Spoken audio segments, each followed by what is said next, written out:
नमस्कार दोस्तों, स्वागत है आप सभी का आपके अपने YouTube channel GK by Sunil sir में। दोस्तों, आज फिर से आप सभी के लिए आर्मी जीडी एग्जाम में पहले पूछा गया एक पेपर है और उसको अपन यहाँ पर हल करेंगे। जीके और जनरल साइंस के बहुत ही शानदार शानदार क्वेश्चन जो दोबारा भी एग्जाम में रिपीट हो सकते हैं। दोस्तों, आपको पता होगा कि आर्मी जीडी में बहुत से क्वेश्चन ऐसे होते हैं जो बार बार रिपीट होते हैं। देखते जाए, हम व्याख्या सहित पढ़ेंगे यहाँ पर और बहुत ही शानदार शानदार जानकारी यहाँ पर आपको देखने को मिलेंगी। अगर आप हमारे चैनल पे पहली बार आ रहे हैं तो प्लीज हमारे चैनल को सब्सक्राइब करना ना भूलें और साथ ही बेल आइकन को प्रेस जरूर कर लें। और साथ ही मुझे आप बताएं कमेंट बॉक्स में कि आपको ये पढ़ाने का तरीका और क्वेश्चन आपको कैसे लगे। चलो दोस्तों, देखते हैं आज की हमारी क्लास का पहला क्वेश्चन। अर्जुन पुरस्कार किसे दिया जाता है? दोस्तों, खेल से संबंधित एक क्वेश्चन आर्मी के एग्जाम में जरूर पूछा जाता है। अर्जुन पुरस्कार किसे देते हैं? तो दोस्तों, अर्जुन पुरस्कार दिया जाता है खिलाड़ियों को। क्या दिया जाता है? खिलाड़ियों को दिया जाता है। ये भारत सरकार के द्वारा खेल में उत्कृष्ट प्रदर्शन करने वाले जो खिलाड़ी होते हैं उनको दिया जाता है।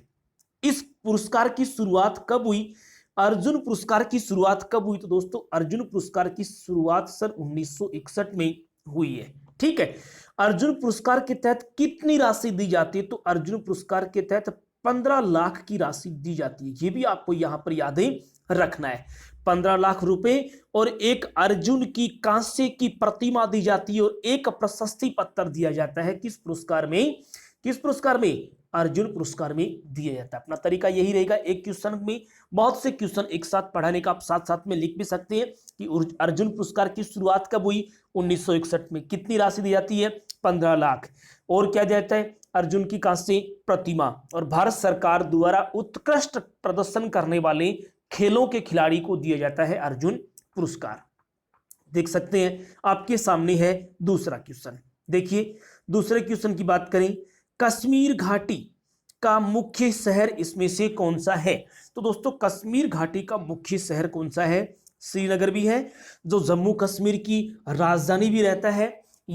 हम ये कह सकते हैं कि ये ग्रीष्मकालीन उनकी राजधानी रहती है श्रीनगर, जो एक सुंदर शहर है और ये कश्मीर घाटी के मध्य में स्थित है।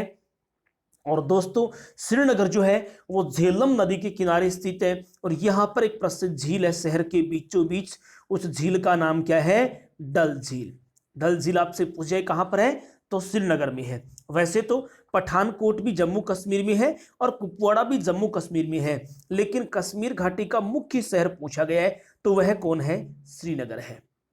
देखते हैं अगला क्वेश्चन। आधी रात का सूरज किस देश को कहा जाता है? मध्य रात्रि का देश, मध्य रात्रि की सूर्योदय का देश किसको कहते हैं? आधी रात की सूरज का देश किसको कहते हैं? तो दोस्तों, नॉर्वे को कहा जाता है। नॉर्वे यूरोप के उत्तर में, उत्तर पश्चिम में स्थित एक देश है, स्कैंडिनेवियाई देश है। यहाँ पे आपने हॉलैंड, फिनलैंड, नॉर्वे जैसे देश देखे होंगे और यहाँ इनको मध्य रात्रि के सूरज के देश के नाम से जानते हैं। आधी रात के सूरज के देश के नाम से जानते हैं। जापान को किस नाम से जानते हैं? जापान को क्या कहा जाता है? तो जापान को कहा जाता है सूर्योदय का देश। क्यों? क्योंकि विश्व मानचित्र पर जापान पूर्व में स्थित है और सबसे पहले सूर्य की किरणें कहां पड़ती है? जापान में पड़ती है। इस वजह से दोस्तों, जापान को सूर्योदय का देश ही कहा जाता है। देखते हैं अगला क्वेश्चन आपके सामने है, सत्यमेव जयते कहां से लिया गया? दोस्तों, बहुत खास जानकारी है, इसके बारे में आपको ध्यान रखना है। सत्यमेव जयते क्या है? तो दोस्तों, सबसे पहले आपको याद रखना है, यह है भारत का राष्ट्रीय आदर्श वाक्य है। ये क्या है? भारत का राष्ट्रीय आदर्श वाक्य आपसे पूछा जाए तो आपको क्या देना है? सत्यमेव जयते आंसर देना है। जिसका अर्थ क्या होता है? तो सत्यमेव जयते का अर्थ होता है हमेशा किसकी जीत होती है? सत्य की ही जीत होती है, सत्य की ही विजय होती है। इसका मतलब यही है दोस्तों। और अगर इसके बारे में आप जाने तो सत्यमेव जयते कहां से लिया गया? तो ये लिया गया है मांडुक्य उपनिषद से, मतलब मुंडक उपनिषद से लिया गया है। किससे लिया गया? मुंडक उपनिषद। हमारे क्वेश्चन का आंसर यहाँ यही है कि सत्यमेव जयते कहां से लिया गया, तो ये मांडुक्य उपनिषद से लिया गया है। दोस्तों यह जो प्रतीक है ये उत्तर प्रदेश के वाराणसी के निकट 250 ईसा पूर्व अशोक द्वारा बनाया गया एक सिंह स्तंभ था और वहां से इसको लिया गया है। उस पर ये सत्यमेव जयते है, ये कौन सी लिपि में लिखा गया है, तो आपको ये भी याद रखना है इसे देवनागरी लिपि में लिखा गया। कौन सी लिपि में लिखा गया है? देवनागरी लिपि में लिखा गया। बहुत ही शानदार क्वेश्चन। दोस्तों अगर आपको ये क्वेश्चन पसंद आए, पढ़ाने का तरीका अच्छा लगा, तो प्लीज मुझे कमेंट बॉक्स में आप रिप्लाई यस या नो में जरूर करें। ये क्वेश्चन आपको कैसे लगे। आप हमारे चैनल पे पहली बार आ रहे हैं तो प्लीज हमारे चैनल को सब्सक्राइब करना ना भूलें। देखते हैं 5 का क्वेश्चन। चिल्का झील कहां स्थित है? दोस्तों प्रसिद्ध झील, तटीय झील जिसको अपन लैगून झील भी कहते हैं, और वह लैगून झील भारत के कौन से राज्य में स्थित है? ओडिशा राज्य में स्थित है। चिल्का झील एक भारत की बड़ी खारे पानी की झील, भारत की सबसे बड़ी खारे पानी की झील है कौन सी? चिल्का झील, जो कहां पर स्थित है? भारत के ओडिशा राज्य में बंगाल की खाड़ी के तट पर स्थित है। अगला क्वेश्चन, मिजोरम की राजधानी कहां है? दोस्तों सेवन सिस्टर्स, पूर्वोत्तर भारत में अरुणाचल प्रदेश, नागालैंड, मणिपुर, मिजोरम, त्रिपुरा, असम और मेघालय, ये जो 7 राज्य हैं इनकी राजधानी तो आप कम से कम याद कर लें, क्योंकि यहां से एग्जाम में क्वेश्चन 100% पूछा जाता है। इनको सेवन सिस्टर्स कहा जाता है। ये 7 राज्य हैं। देखते हैं मिजोरम की राजधानी क्या होगी। तो दोस्तों मिजोरम की जो राजधानी है वो क्या होगी? मिजोरम की राजधानी होगी आइजोल। क्या होगी? आइजोल। मेघालय की राजधानी क्या है? शिलोंग। शिलोंग किसकी राजधानी है? मेघालय की राजधानी है। इम्फाल किसकी राजधानी है? मणिपुर की राजधानी क्या है? इम्फाल है। मैंने तीनों राजधानी आपको यहां पर बता दी है। मिजोरम की राजधानी आइजोल, मेघालय की राजधानी शिलोंग, मणिपुर की राजधानी इम्फाल, अरुणाचल प्रदेश की ईटानगर, नागालैंड की कोहिमा और असम राज्य की राजधानी कहां है? दिसपुर है। और त्रिपुरा की कहां पे है? अगरतला है। तो ये 7 सिस्टर्स की राज्यों की राजधानी तो आपको कम से कम याद रखनी ही पड़ेगी। अगला क्वेश्चन, बिहू किस राज्य का पारंपरिक नृत्य है? तो दोस्तों बिहू जो है ये आसाम राज्य का पारंपरिक नृत्य है और बहुत बार आर्मी के एग्जाम में इसको पूछा भी जा चुका है। दोस्तों अगर आप आर्मी जीडी, टेक्निकल क्लर्क और ट्रेडमैन्स की तैयारी कर रहे हैं, आप Rajasthan police, SI, railway group D और एसएससी जीडी की तैयारी कर रहे हैं, तो ये क्वेश्चन आपके लिए वरदान साबित होंगे। बहुत ही शानदार क्वेश्चन है। अगला क्वेश्चन, इसी में अगर आप दोस्तों बात करें तो बिहार की जो प्रसिद्ध पारंपरिक नृत्य हैं, जैसे आपसे पूछ लिया जाए कि जट जटिन नृत्य कहाँ का प्रसिद्ध है, तो जट जटिन पारंपरिक नृत्य है वो कहाँ का है? बिहार का है। इसी प्रकार से आपसे पूछ लिया जाए पनवारिया नृत्य कहाँ का है, तो पनवारिया नृत्य भी बिहार का ही है। अगर आपसे पूछा जाए कि विदेशिया नृत्य कहाँ का है, तो दोस्तों विदेशिया जो नृत्य है वो भी कहाँ का है? बिहार का है। पंजाब का आपको पता है प्रसिद्ध नृत्य कौन सा है? भांगड़ा है। तो ये भी आपको याद रखना है। गुजरात का कौन सा है? डांडिया है। उधर गरबा गुजरात में है। इसी प्रकार राजस्थान का घूमर है। तो ये नृत्य भी आपको याद कर लेने, क्योंकि यहां से भी एग्जाम में क्वेश्चन पूछे जाते हैं। लंदन नदी के तट पर स्थित है, इनमें से कौन सा शहर जो है वो लंदन नदी के, लंदन जो है वो शहर है और वो कौन सी नदी के तट पर स्थित है? तो दोस्तों वह टेमस नदी के तट पर स्थित है। हालांकि कहीं कहीं आपको थेम्स भी पढ़ने को मिलता है, लेकिन यहां पे सबसे सही आंसर क्या होगा? बी होगा, जो टेम्स नदी के किनारे स्थित है। देखते हैं अगला क्वेश्चन, एक नक्शे का उपयोग करके आप क्या पा सकते हैं? एक मैप जो होता है, एक मानचित्र जो होता है, उसका उपयोग कर आप क्या कर सकते हैं? आप दूरी ज्ञात कर सकते हैं, आप दिशा ज्ञात कर सकते हैं और आप ऊंचाई भी ज्ञात कर सकते हैं। इसलिए आता है ऑल ऑफ दीज, इनमें से सभी आंसर बिल्कुल राइट होंगे। एक मैप के द्वारा आप किसी स्थान की दूरी, किसी स्थान की दिशा और किसी स्थान की ऊंचाई के बारे में जानकारी प्राप्त कर सकते हैं। इसलिए दिए गए ऑप्शन सभी क्या है? सत्य है। सशस्त्र बलों का सर्वोच्च कमांडर कौन होता है? ये क्वेश्चन तो प्रत्येक स्टूडेंट की जुबान पर होना चाहिए, क्योंकि ये तो हर बार पूछा जाता है। और भारत का जो राष्ट्रपति है वो सशस्त्र सेनाओं का सर्वोच्च कमांडर होता है, सर्वोच्च अधिकारी होता है। कौन? भारत का राष्ट्रपति। तो आंसर यहां पे सी बिल्कुल क्या होगा? राइट होगा। इनमें से दुनिया का सबसे गहरा सागर कौन सा है, गहरा महासागर कौन सा है? तो दोस्तों सबसे गहरा महासागर कौन सा है? प्रशांत महासागर है। आपसे पूछा जाए कि दुनिया का प्राचीन महासागर कौन सा है, तब भी प्रशांत महासागर। दुनिया का सबसे बड़ा महासागर कौन सा है, तब भी प्रशांत महासागर। और दुनिया का सबसे गहरा महासागर कौन सा है, तब भी प्रशांत महासागर। और दुनिया का सबसे गहरा गर्त आपसे पूछा जाए कि विश्व का सबसे गहरा गर्त कौन सा है, गड्ढा कौन सा है, तो वो भी दोस्तों प्रशांत महासागर में स्थित है, जिसका नाम है मेरियाना गर्त। कौन सा गर्त है? मेरियाना गर्त है, जो प्रशांत महासागर में स्थित है। विश्व का सबसे गहरा गर्त माना जाता है। लगभग गहराई 11,000 मीटर के आसपास है। मतलब दोस्तों माउंट एवरेस्ट को उठाकर अगर हम इस गर्त में डालते हैं तो भी ये गर्त लगभग 3,000 मीटर खाली रह जाता है। इतना गहरा गर्त है जो प्रशांत महासागर में स्थित है। मैरियाना ट्रेंच के नाम से इसको जानते हैं, मैरियाना गर्त के नाम से इसको जानते हैं, और ये दुनिया का सबसे गहरा गर्त माना जाता है। देखते हैं अगला क्वेश्चन। भारत ने गोवा को पुर्तगालियों से कब मुक्त करवाया? दोस्तों गोवा जो है इस पर हमेशा किनका अधिकार रहा? पुर्तगालियों का अधिकार रहा। पुर्तगाली लोगों ने गोवा पे लगभग 450 सालों तक शासन किया था। कितने सालों तक किया था? 450 सालों तक। लेकिन भारत ने पुर्तगालियों से गोवा को सन 1961 में मुक्त करवा लिया था। कब करवा लिया था? सन 1961। कब करवाया? तिथि आपसे पूछी जाए तो दोस्तों याद रखना 19 दिसंबर 1961 को भारत ने पुर्तगालियों से गोवा को मुक्त करवा लिया था। दोस्तों आजादी के लगभग 14 साल बाद, क्योंकि देश आजाद हुआ था 15 अगस्त 1947 को और गोवा आजाद हुआ था 1961 को। कितने साल बाद? तो 14 वर्षों बाद गोवा को क्या मिली? मुक्ति मिली है। इसीलिए गोवा जो है वो प्रतिवर्ष आपसे पूछ जा सकता है एग्जाम में कि गोवा मुक्ति दिवस कब मनाता है। गोवा अपना प्रतिवर्ष जो है वो मुक्ति दिवस कब मनाता है?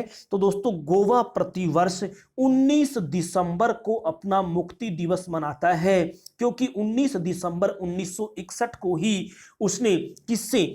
उनसे मुक्ति प्राप्त करी थी, पुर्तगालियों से पीछा छूटा था। लेकिन दोस्तों एक बात आपको याद रखना है, गोवा अपना स्थापना दिवस कब बनाता है?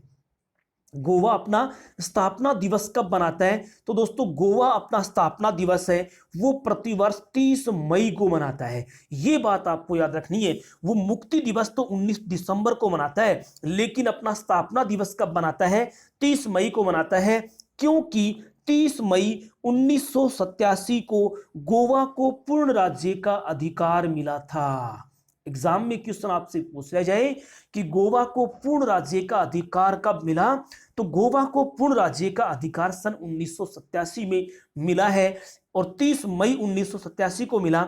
इसलिए प्रतिवर्ष 30 मई को गोवा अपना स्थापना दिवस ही मनाता है।